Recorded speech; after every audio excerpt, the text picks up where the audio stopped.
در دل شعله صبح سعادت بوده است. عاشقی احساس بخشش های قسمت بوده است.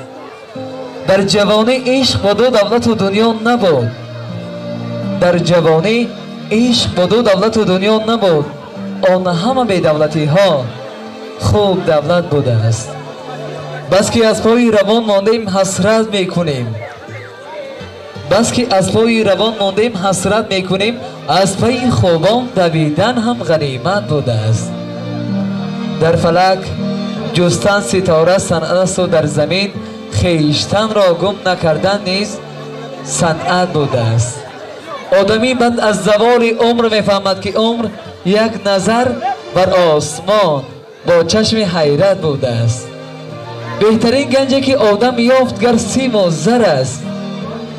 بهترین گنجی که آدم یافت گر سیم و زر است. بهترین گنجی که گم کرد اون محبت بوده است. این سخنان دلیل آن است که رحمتالله جان با همسر مهربانش محبت دوچندان داشته باشد و هیچگاه محبت عشق و صداقت آنها کنده نباشد و همیشه به دیگر زیاده گردد. زندگی شما خوشبخت‌ترین لحظه ها نصیبتان باشد. بار دیگر از نام همه همسیفان شما رو تبریک میگم رحمتالله جان.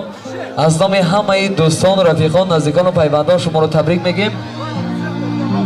برات میگم که الا داماد الا دوستم ای شاهی جوانی بیداز این پس قدر یاری جانی.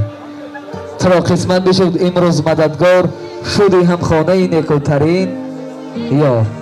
شرار عشق را بین در نگاهش نگاهی بخت از چشم سیاهش. مصطفی پاک می پرور در زمینش بشو در مشکلی او دستگیرش. دلت را با دیو هم صدا کن و رو در دیده های خیش جا کن. مقدس دار عشقش را مقدس. مقدس دار عشقش را مقدس به قدری هر نگاهی گرمی او رست. چونو شم از تو پروانه شو. چونو شم از تو پروانه شو. ستون دل ستون خانه شو. بخوای زندگی و خانه مرد است. بخوای زندگی و خانه مرد است ولی بیزن جهان خانه سرد است. چو خوشبختی زنی آخر گرفتی ز قسمت یک جهانی دل گرفتی. بازم مبارک باشد. راهی مستقل حیات با شما.